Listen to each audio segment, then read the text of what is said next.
जय सिया राम। अधिक मास, पुरुषोत्तम मास, मल मास ये प्रारंभ हो रहा है।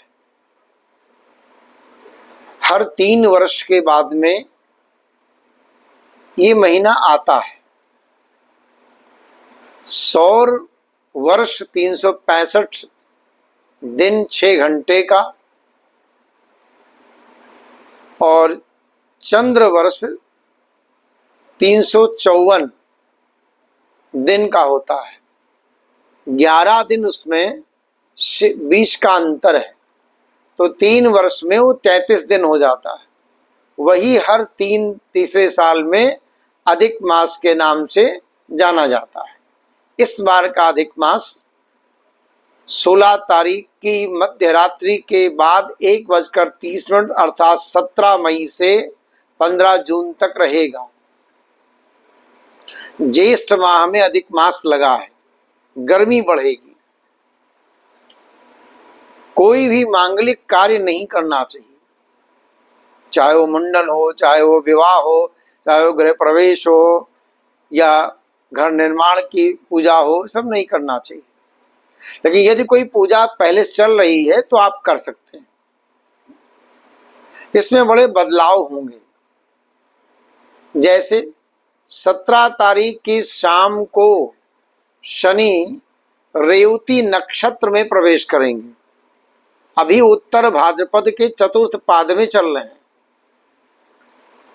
रेवती नक्षत्र मीन राशि होगी और रेवती नक्षत्र का स्वामी बुध है।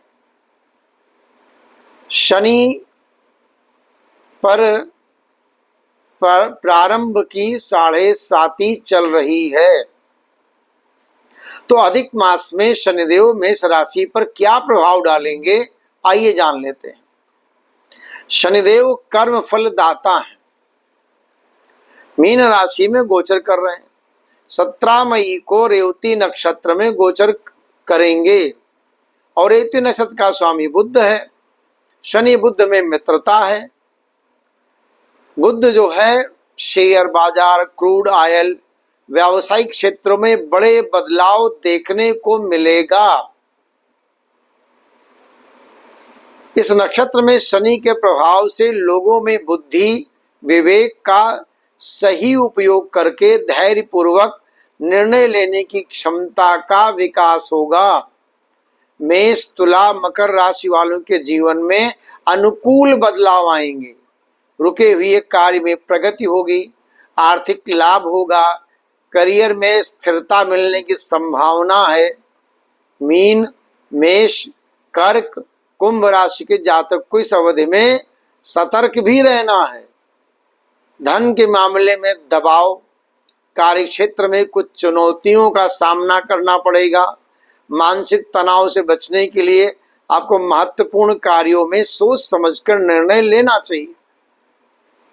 शनि ग्रह बुध द्वारा शासित रेवती नक्षत्र में जब गोचर करता है या स्थित होता है, तब ये कर्म, आध्यात्मिकता और बौद्धिक विकास का गहरा मिश्रण बनाता है।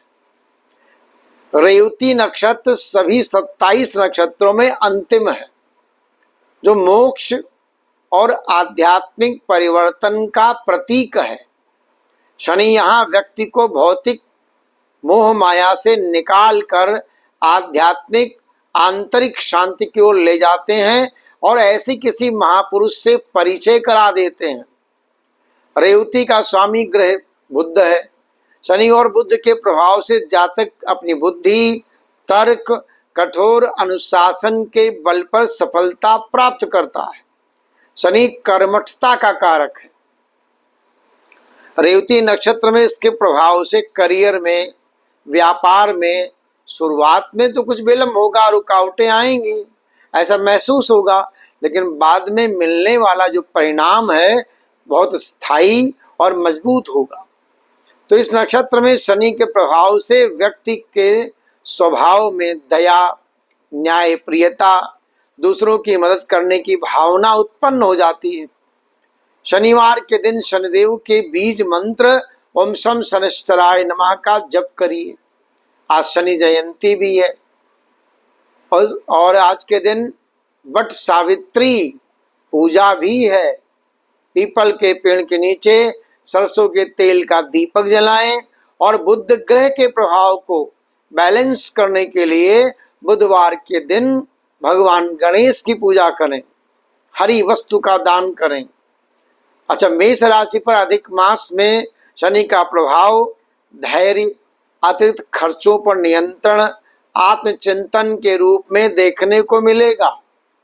इस दौरान शनि आपको कर्मों का महत्व दिखाएंगे, लेकिन जल्दबाजी में लिए गए फैसलों से बचने की सलाह है। इस अवधि में आपके खर्चे में इजाफा होगा। गैर जरूरी चीजों पर धन खर्च करने से बचना है। कार्यों में धीमी गति, विलंब देखने को मिलेगा।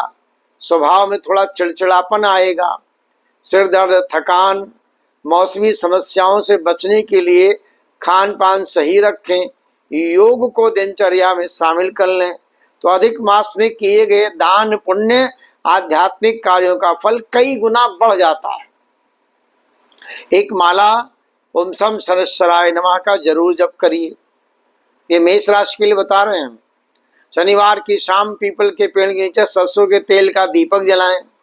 जरूरतमंदों को काला तिल, छाता, काला वस्त्र दान करें। किसी महत्वपूर्ण कार्य जैसे नया बिजनेस शुरू करना है या संपत्ति खरीदना है तो टाल दें समय को। अधिक मास में धैर्य और अनुशासन बनाए रखना आपके लिए सबसे बड़ा उपाय है। शनि बहुत धीमे आपकी प्रगति करता है। अनुशासन और कर्म फल देने वाला ग्रह है, इसलिए समय जीवन में समीक्षा और परिवर्तन का होता है। यदि कोई आप में स्वभाव में, क्रिया में कोई यदि कर्म की हीनता का दोष है या पाप प्रवृत्ति है तो उसको आप समीक्षा करिए, उसको हटाइए।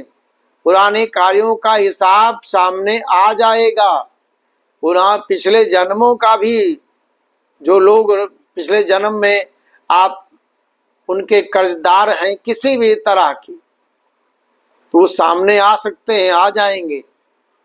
चाहे वो आध्यात्मिक हो, भौतिक हो, कोई भी चीज है। मानसिक गंभीरता और अकेलेपन की भावना बढ़ सकती है। खर्चों पर नियंत्रण आवश्यक है। विदेश यात्रा, आध्यात्म, एकांत से जुड़े विचार बढ़ेंगे। जो कार्य लंबे समय से रुके थे वे धीरे धीरे गति पकड़ेंगे। गलत मित्रता या भ्रम टूट सकता है।